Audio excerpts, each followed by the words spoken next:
Again, I just want to say, in addition to Nancy's welcome today. As I was mentioning, I absolutely love America's Save Week. It's one of my favorite weeks of the whole year because we get to talk about money in the public, and it is something that a lot of organizations are supporting. So the more education we get out there, the better. And one of the things that I've heard a lot of people say recently is, how do I start investing? What things should I be thinking of? So understanding your current financial situation is probably the first step in anything we do financially. And I just want to remind everybody, if you do have any questions, feel free to unmute yourself and ask a question. Also, feel free to throw it in the chat box if you'd like to. There is a great quiz that we use that really starts to get you thinking about all of your financial knowledge. Because if you know where you are right now, then you know where you can go in the future. And one of the biggest steps we can take is actually this little quiz, because there's no right or wrong answer. It just lets you know where you're starting at this point in time. Now, I like to think life is like a little bit of a vineyard, right? People that have listened to my podcast know that I always open it up that way. And if we are starting a vineyard, we have to know what the soil and we have to know what the roots are going to need for nutrients. Well, investing is the same way. We have to start somewhere, and starting with your current knowledge is the most important place. So I'm going to have a few true or false questions here. How many of you think investing is hard work? How many of you believe that you have to have a lot of money to invest? And how many of you think you have to have a broker? Okay, we're going to dispel these myths. Investing is hard work. Absolutely, 100% false. Investing is not hard work. But as I mentioned, many people just don't know where to start. We have to think about things like your age, because the younger you are, the more aggressive you can be. And we're going to talk about those words in just a moment, aggressive. Those that are young at heart, but closer to needing the money, should be less aggressive. So investing is actually pretty simple, because when we think about the need to grow our money, which is what investing is, we just need to know, well, what are the good investments? That's the key right there. What are the good investments? I've often said to people, I have a lot of knowledge in the investing terms and experience in picking out particular companies and mutual funds. But when it comes right down to it, it's really hard to beat what's called the indexes. Indexes are things like the S&P 500, the Dow Jones Industrial Average, the aggregate bond market. So in a lot of cases anymore, we don't pick individual stocks. We pick something called an exchange-traded fund or a mutual fund. And we're going to get into those terms in just a moment. So, what is aggressive? Aggressive is risk. When people say invest aggressively, that really just means you're taking on risk. Well, what is risk? Risk is volatility. It's the potential gain or loss. If you think about gambling, people that are taking risk are risking losing their money. There's also the potential that they will gain money. If you bring it back to that vineyard, when somebody first starts a vineyard, they're risking that their grapes won't grow or produce the type of volume that they need to make wine. Or there's the potential that it'll do extremely well and produce some of the best wine out of that vineyard. So risk is just volatility and potential gain or loss that goes with that volatility. The more risk we take, potentially the more risk we have to gain, or the more opportunity we have to gain. We also have the opposite. The more risk we take, the more potential for loss. So when we talk about risk, we often talk about aggressive and not aggressive. So where does that fall with stocks and bonds and cash? Stocks are defined as riskier because of more volatility. They move up and down more quickly. Now, if you've looked at the market today, you know that it didn't open very positively, but yesterday it was up very nicely. So it's just that volatility. I tell people, if you really want to understand volatility or risks with stocks, put a ruler on the edge of the table and have it hanging off, right? So you've got just the end of it hanging off, and hit that ruler at the end that's hanging off the table. At the far end, the ruler is moving up and down very, very quickly. That's volatility. But at the part close to the table, it's moving very little. So there's not a lot of volatility. And that is really what we talk about when we think of risk and stocks. The further out on the yardstick it is, the more risk associated with it. Now, not all stocks are on the same risk scale. And in just a moment, we're going to walk through those. Bonds are also tricky little things. Some people think, oh, I'm all in bonds, and they don't realize that some bonds are much riskier than other bonds. Cash doesn't have volatility risk, but it has interest rate risk, because if you're only earning 0.015% and inflation is going up at 3%, guess what? Your money is losing spendable value. So another place that we send people to find out, well, how aggressive are you, is to take a little quiz. And Vanguard has one of the best quizzes, in my opinion, that you can actually take. So you'll see the link that's listed right in the presentation, and we'll also put it in the notes when this goes live.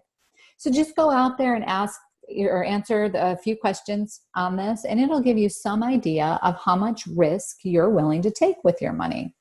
And again, remember, risk and aggressiveness usually go hand in hand. The more risky, the more aggressive. So let's define a few of these things. Now, remember, this isn't something that has to be confusing. We can break it down into what is stock. Stock is ownership. If you own a company, you own the stock. Excuse me. If you own the stock, you own the company. I recently was having this conversation with my nephews, who are 11 and 14. And we were talking about the stocks that they owned. And I said, what does that mean if you own stock? And they understand that to become an owner of a company, that's what you need to do, is purchase their stock. So it's that simple. Stock equals ownership. Now we hear domestic and foreign and international, but really a stock is just ownership. And where they're located is the difference between domestic and international. You can have a large cap stock. You've probably heard of those, large cap stocks. Large cap stocks are something that are $10 billion in size or bigger, billion with a B. Companies like Microsoft, GE, they're big companies. They're very large companies. And then you have a small size company that's somewhere, and I love this range, by the way, somewhere between 2 billion and 10 billion. So if the company's value is somewhere between 2 billion and 8 billion, that's an 8 or 10 billion, that's an $8 billion difference, then they would be considered a mid-sized company. And then a small company would be somewhere between 300 million and 2 billion. Pretty big range once again.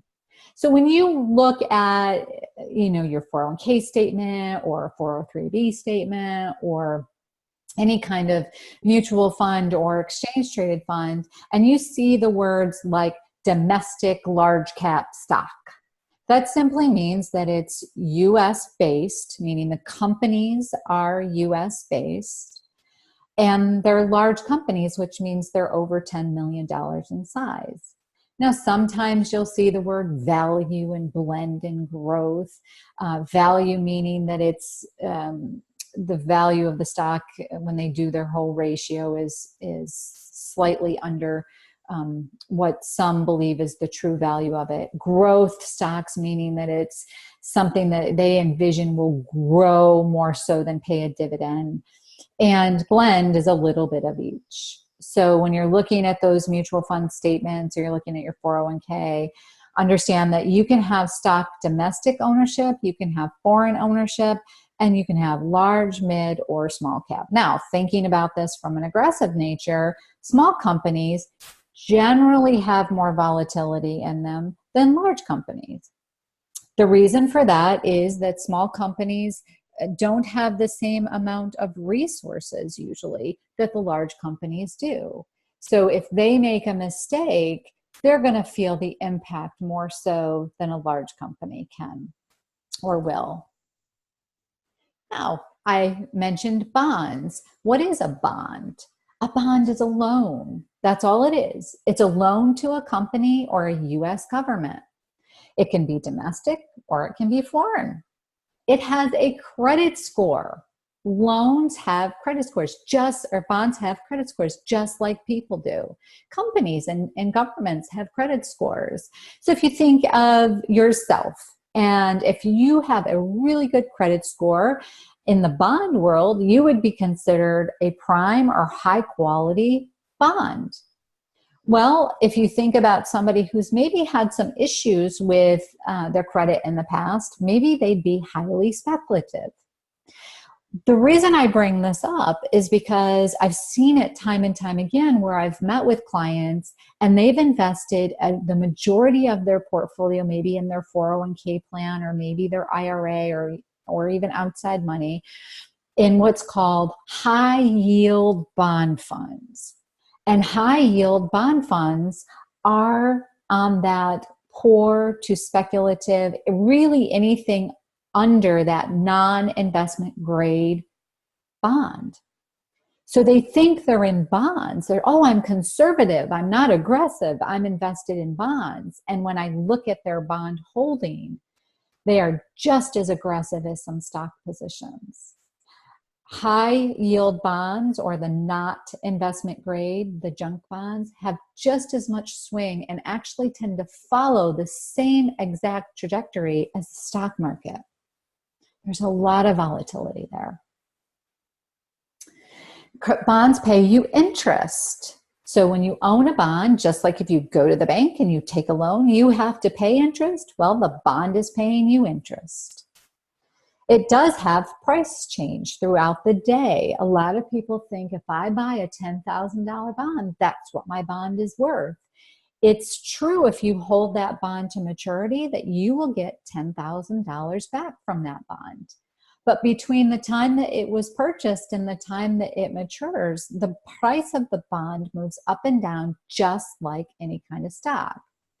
So bonds have prices just as much as stocks do. They don't tend to swing quite as significant unless it's, of course, a high yield bond, but they do change in price. Last year, bonds did not do very well at all. Neither did stocks at the end of the year. But people were asking the question, just for clarification, how bonds work. And when I explained that bonds have to be priced to market, that means that if you wanted to get out of that bond today, here's what you could get for it. So bonds change in price too. And the par value is what the original issue is. Do I have a question? No? So how does that work when you have mutual funds? Are they an asset? Well, mutual funds are an asset, but mutual funds are made up of lots of bonds or lots of stocks. They're really melting pots. And if you hear that word, by the way, ETF, that means exchange traded funds. It's just an abbreviation for that. But they're melting pots. Some have 50, sometimes have 100, some have 200. I've even seen some that have thousands. So a mutual fund and an ETF is just a melting pot. You can have a balanced fund that has lots of stocks and bonds. You can have a stock-only mutual fund or ETF. You can have a bond-only mutual fund or ETF. So you have lots of choices when it comes to mutual funds and exchange-traded funds. Now, how do you get started? So to get started, what I tell a lot of people to do is to pick a target date fund, because a target date fund has all of those components in them based on when you might need that money. So if you were thinking about retiring in 2030, you could pick a target date fund that says this person is going to retire at 2030. Now, that does not mean that everything's going to go to cash at 2030. It doesn't mean that everything's going to go to bonds at 2030. It simply means that it's going to look at somebody who needs that money, at least a portion of it, in 2030. And it's going to assume that if you're retiring at that point in time, you still need years of growth, but you might also likely need some income. So the older you get, the more conservative, or the closer you get to that goal, the more conservative or less aggressive that fund by nature automatically happens. We do this a lot with 529 plans. We'll tell people to pick an age-based 529 plan for their child. So if their child is 4 and going to be going to college in 16, let's do that math, in 12 years, right? If they're 4, they're going to go to school in 12 years when they're 18, then you would want an age-based fund that is geared towards them going to school in 14 years. So as they get closer to college, then they're going to get more conservative in nature. By the time they're 18, then it's pretty much going to be ready to withdraw, and you're not taking a lot of risk at that time. I'm a very, very big fan of the target date funds. I didn't used to be years ago because they used to be very expensive, but they've come down a lot in value, or in price, excuse me. And they just automatically adjust it for you. So it truly is almost a set it and forget it option. If you Google target date funds, there's thousands of them. And the only thing that I say is just watch out for those fees. Ask some questions around those fees. So myth number 2, you have to have a lot of money to invest. Again, that's false. 401k plans allow you to put as little as 1% of your pay. And heck, if you're getting a match, that's free money. There's also apps called Stash and Robinhood, Acorn, and Vault. There are some fees, so be aware. But the really cool thing about this is that it automatically puts money in an investment account just by you purchasing the things that you normally do. In many cases, it rounds up your purchases and invests the change. So every little bit makes a difference. You don't think anything like the fact that, well, if I round up to the next dollar, that's going to make much difference. But here's the math behind that. If you invest if you have $0 right now and you invest $20 per month and you get a 5% rate of return, after 20 years, you'd have $8,200, or almost 83 if you're rounding up. But you've only put in $4,800. If you have $50 a month and you get 5% over a 20-year period, that's $20,637, or $1,200 $12,000 in contributions. But if you round up each purchase you make, I'm betting that you could come up with $5 a day. I'm betting.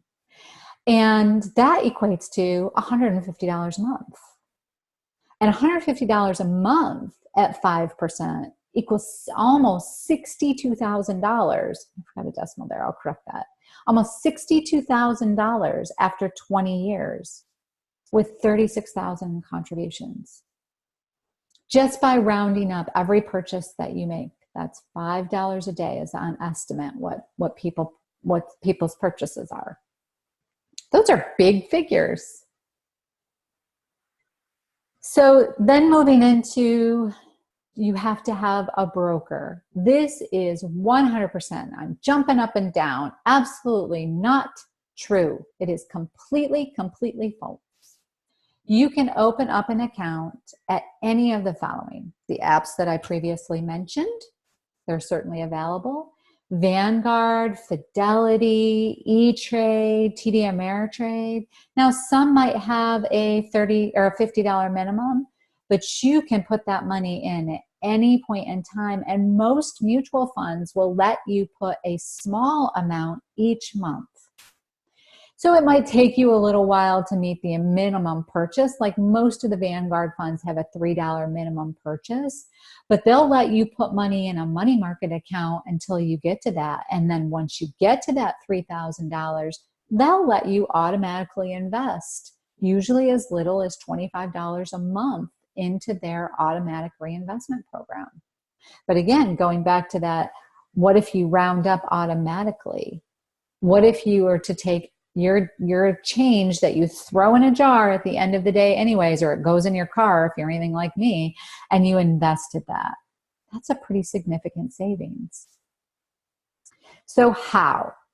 Now, the apps that you can use, I've already mentioned. You can do payroll deduction, and a lot of people will do monthly transfers. It's part of their budget. So they sit down each week and they think, all right, if I spend $10, $15, $20 each week, and I just automatically put it aside into my investment, I'm not spending that money, I'm investing that money. And again, people don't think that $20 a week or $20 a month makes a big difference, but as I showed here, it really does make a big difference. So I'm going to pause there for a few minutes and unmute you all and see if you have any questions.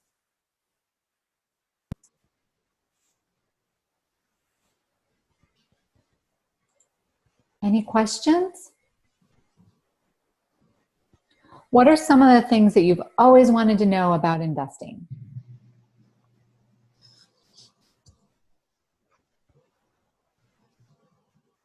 Oh, come on, there's got to be somebody.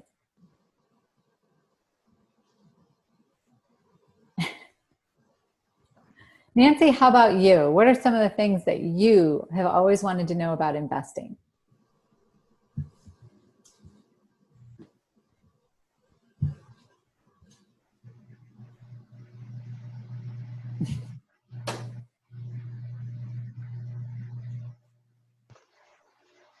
Nancy?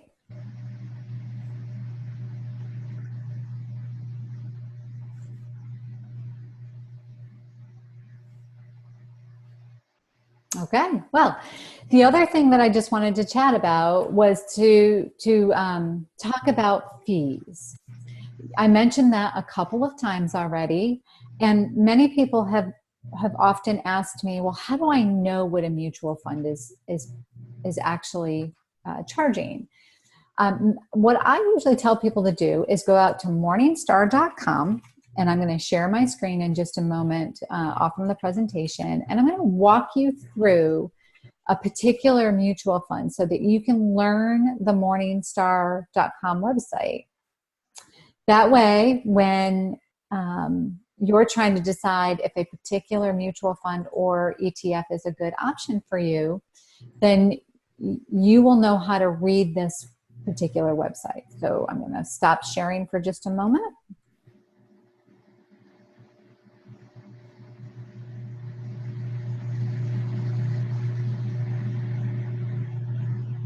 Okay. So as you can see on this particular Morningstar site, there's lots of different bits of information. So what is this right here? This is the name of it. And that was that Vanguard target dated fund that I mentioned. Oh, Nancy has her hand up. Let's see.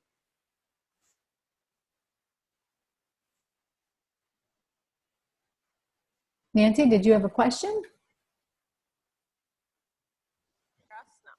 Can you hear us? Ah, I can now. Okay.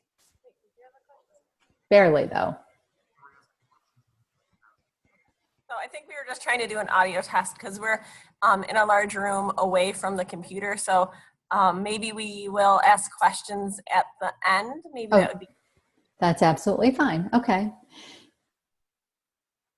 So this, I'll go back to the Vanguard, to the Morningstar page. So the getting starting process of investing, when people feel so overwhelmed, there's tons of different options out there for them to invest in. In my opinion, going to a target retirement fund or a target dated fund is really going to help simplify the process. But you want to make sure that you have a good target date fund. So I'm going to walk you through one of my favorites, which is any of the Vanguard target retirement funds, but Fidelity also has some great ones too. One of the things that I always look for when I'm analyzing any mutual fund, but in particular this one, is I want to know what the analysts at Morningstar know. Morningstar is an outside company that they're not paid by any of us. They're just a third-party company that looks at all of the different mutual funds and exchange-traded funds out there, and they rate them. A 5 is the best and a 1 is the worst. So you can see this particular fund is actually considered a 4-star fund. And which is pretty good, right? And if you look down further, it's going to give you the current price. It's going to tell you how it performed yesterday. The yield behind it is simply telling you how much you're going to have in dividends and interest. That's what yield means. So it's not about growth. It's just how much of your total return is expected to come from dividends and interest. It tells you the total number of assets. So in this particular fund, there's $34.7 billion in this particular fund. The expense ratio is 0.14%. So if you were investing $1,000 into this fund, that means that you would pay $1.40 for every $1,000. So if you had $10,000 in this fund, then you would be paying, again, only 0.14%. So if you do the math behind that, and why this is important is because I'll show you another fund in comparison and how much more it is, but $14 would be what you'd be paying on that $10,000 year over year over year, right? So what if it was 1.4%? That would be a lot more. So it means that you're being able to keep the amount instead of giving it to the manager. You can see that Morningstar feels that the fee is low. They've already rated that. Excuse me. You can also see that the minimum investment for this fund is $1,000. So I mentioned to you earlier, if you sometimes they do have minimums, but you can put money in a money market account until you're able to actually get the amount that is the minimum. So in this case, it's $1,000. The investment style. So it's saying that, remember when we were talking about large versus mid versus small companies? Well, you can see that in this case, it is a large blend. So the majority of the investments on the equity side or the stock side is large, and it's somewhere between the middle of a value and a growth. And then from the credit quality side, it's saying it's very high credit quality. Remember those bond ratings I told you about? Well, this is saying that it's a high quality rating. And it has moderate interest rate sensitivity. Now, what does that mean, interest rate sensitivity? Well, last year, you heard me mention that interest rates themselves, bonds themselves didn't fare all that well. Well, there's a direct correlation to rising interest rates and bond prices. And it's like a teeter-totter. When interest rates rise, bond prices fall. Existing bond prices fall. Now, why would that be? That's because somebody can go out and get a new bond at the higher interest rate. Why would they give you the same amount of their dollars for a lower interest rate bond? So again, if you hold it to maturity, you get your full par value back. But if you sell it in the middle, you want to do that when interest rates are up. When interest rates are lower than what your bond is offering. So this one is saying that there is moderate interest rate sensitivity. So if interest rates continue to go up, there's some sensitivity to the underlying bond portion of the portfolio. Another area that I look at is certainly long-term performance, but the one thing that I want to caution people on with regards to that is that disclosure that everybody gives. Past performance is not indicative of future performance.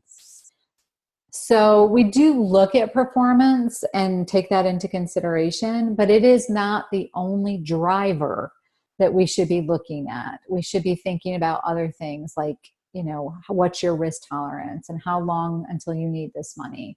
Don't just look at the actual performance numbers. I met with a client not too long ago, and I asked, when I looked at the portfolio, I said, just give me a little bit of understanding, like how you selected these funds. I just am trying to understand it. And they said, I looked at which funds had the largest returns, and I just picked them. And they were, of course, the most aggressive, and the person themselves was not so comfortable with that.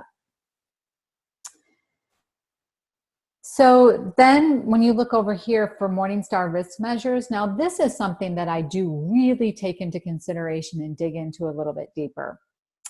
Risk versus category. Well, what is category? Category is other target dated funds. And you can see that right over here. It says target date funds, which is the risk category. So in this case, this fund is taking equally as average amount of risk versus the category. So you're not taking more than the category or less than the category. You're taking about average. But then below that, the return versus category is above average. Now, the best thing to see is risk category low and return versus category high. That's the best that you're going to see. But average and above average is pretty good as well. So that means that they're able to take the same amount of risk as the other target dated funds, but their performance is actually a little bit better. And most of the time with Vanguard, that's because their fees are lower, so they're able to give more back to you. This is a great visual. Again, I tell people, don't put all your eggs in one basket, but it's a good visual on how you might expect this to perform. But again, it's not just because that's how it has performed in the past doesn't mean it's always going to perform that way, but it's a good indicator. And then this also tells you what the current allocation is. So this target dated fund assumes, because it's a retirement target dated fund, it assumes that the person that's going to own this is probably going to retire in 2030. And because of that, it's got about 42% in in US stocks, 27% in non-US stocks, and about 30% in bonds. So still pretty heavy on the equity side of the portfolio, because it's assumed that that person's going to work for at least another 11 years. If you come back and look at this in 5 years, I'm sure you're going to see an increase in the bonds and a reduction in the equity. And then if you want to look at the underlying holdings, it's actually showing you the specific funds that make up this particular target. So you can look at equity and you can look at bond and see where they're coming from. And then it breaks it down even further. If you're a little bit of a analysis geek like me, you can start looking at all of the equity holdings, the categories, the bonds, the dividends that are paid out, all of that sort of stuff.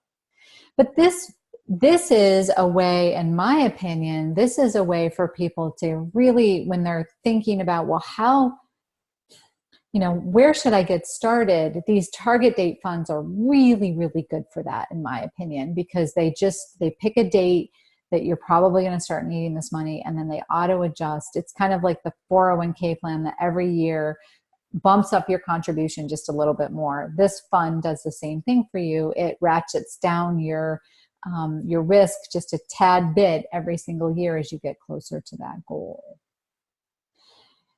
So because I want this to be get your foot in the door and to just start the investing process, I want to open it up at this point in time to any questions that you might have.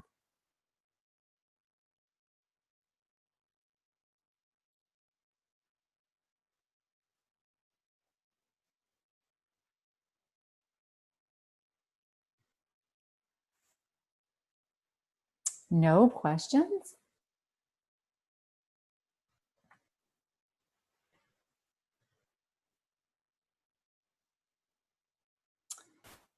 Well, if there are no questions, I guess I gave way too much time for questions and answers, assuming that there would be lots of questions here.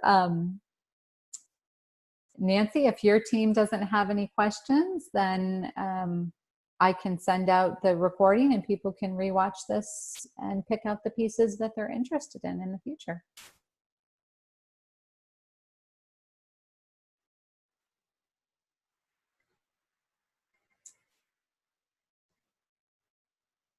Do you want to make any announcements before we close?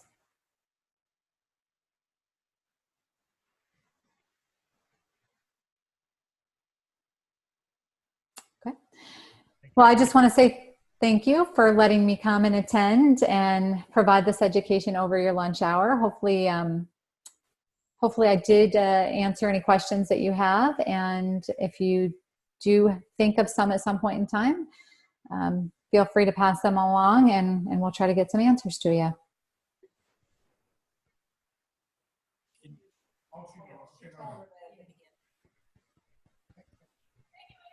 Thank you. Have a great day, everyone.